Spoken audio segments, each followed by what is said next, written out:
don't need to work to make money.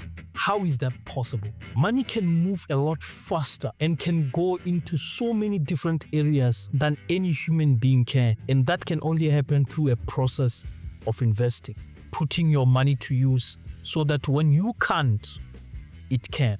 How do you become an effective investor? There are two questions you need to ask yourself. One, when is the right time to invest? Two, what type of investments are suitable for you? But before we answer those questions, I want us to clearly define what investing is. Remember, we have spoken about the art of making money. There has to be a good variation between making money and making money through investing. When you are making money as a physical being, you have to be present. If you are an actor, you have to be acting. If you are a speaker, you have to be speaking. If you are a hustler, you have to be in the streets selling anything that will make you the money. But a human being by themselves are limited because human beings get tired, because human beings go through troubles. At times you have to go back to your home village. At times you have to sleep. At times you fall sick. You will be in the hospital. Does that mean that the money has to stop flowing in? Money can work 24/7. Money can generate money while you sleep. Money can generate money while you are in the hospital. Your stocks can be earning dividends. Your products can be selling online and you are still generating money overnight. You don't need to be present. Now, that is the next level of wealth creation. Now, at this point, you might be thinking that when you are saving money, you are investing. But here is the difference. When you save money, you are primarily doing that to get the discipline of being in harmony with money. Now, your savings can help you to invest at a later stage, but investing is a totally different ball game. It's a long-term process. You are not thinking about tomorrow. You are not thinking about the next 2 years. You are probably thinking about the next 20 years, 30 years. So I always say, if you can't save for a short period of time, you can't invest, because investing is a long-term process. So those of you who are thinking of investing but you haven't learned first the discipline of saving, I can guarantee you that process is going to be short-lived. Now that we understand what investing is, let's tackle those two questions. When is it the right time to start investing? Remember that investing is a long-term game. It's a game of compounding. Over time, your money will start earning interest on top of your balance, interest on top of interest. You realize that your portfolio has significantly grown. I want to give you an example that you might be familiar with, which is in property. A lot of people who build properties, they understand very well that if I build a structure today worth 100,000 rands, in a couple of years to come, there's something called capital gains. Without doing anything to the structure, the market is moving. This property moves from 100,000, it goes to 150,000, 200,000.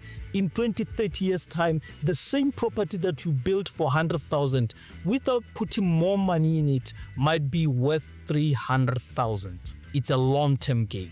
If you put today in an investment account 100,000 rands, over time this 100,000 rands is earning interest on top of interest. That is what we call compounding. Instead of paying the interest, which is normally through debt, in an investment, interest is paid to you. So over time, you will be making money. So the sooner you start investing, the better your investments are going to be. If you start late, you won't get the advantage of that compounding. That is why you find a lot of people who wake up and start investing in their late 40s, in their 50s. No matter how much money they try to invest, no matter how quick they try to invest, they always fail to meet the numbers that have to be met by long-term investing. The greatest investors of all times, the likes of Warren Buffett, they will tell you that they started investing from the ages of 18, from the ages of 90. At over 90 years of age today, they're still investing. Some of their most profitable investments are those that they started when they were still relatively young. But this is not to say that you shouldn't invest if you find that now you are in your late 40s or 50s. You just need to still remember that it's a thing that is going to take time, maybe 20 years, maybe 30 years for you to see real good results. That leads us to our second question. How do you determine the type of investment that works for you? Now, there are different types of investments. Maybe back in the day, it was so easy. You knew that you could put money in a fixed deposit account. Maybe there were some stocks there. Maybe you could do real estate. But today, we are talking about over 15 different types of investments to choose for. The question that you need to be asking is, what are the determining factors that will tell you whether this investment is good for you or it's not good for you? There are different types of people when it comes to investing. There are people who have invested before. There are people who have lost money. There are people who have made money. There are people who know the feeling of losing a lot of money. There are people who have tried it all. But have you? If you have not, you need to be asking yourself, how much money are you willing to lose as you invest? If you are willing to lose 10%, that then determines the level of risk that you can take. Most people will tell you that I have the highest level of risk appetite because I want to make a lot of money. Trust me, there's no one who doesn't want to make a lot of money. Everyone wants to make a lot of money. The question is, how much money are you willing to lose?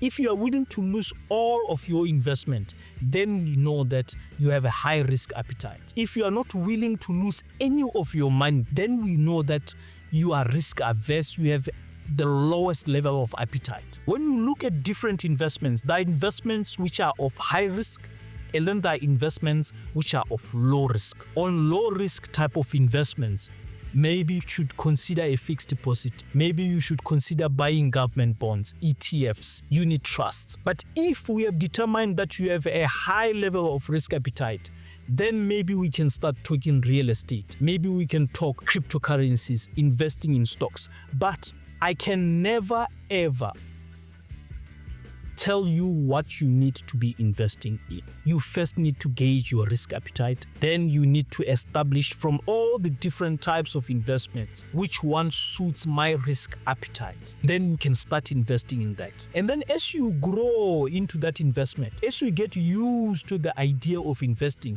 then you can switch your risk appetite, get into an investment which is a bit high risk and higher return. Most people lose their money this way, investing in things that they don't have appetite for and investing in things that they don't understand. Don't be one of those people. Follow this principle of wealth creation, answer these two questions, and ensure that you protect and get your money to good use. Now that you have mastered the art of instructing your money to work for you, you've also learned of creative ways of making money, and also the discipline of protecting that money. All of this beautiful structure can be lost just like that. Stakes are high. The probability of loss even greater. How do you then protect your estate against all of those risks? Which brings us to the next principle of wealth creation, the principle of risk management insurance.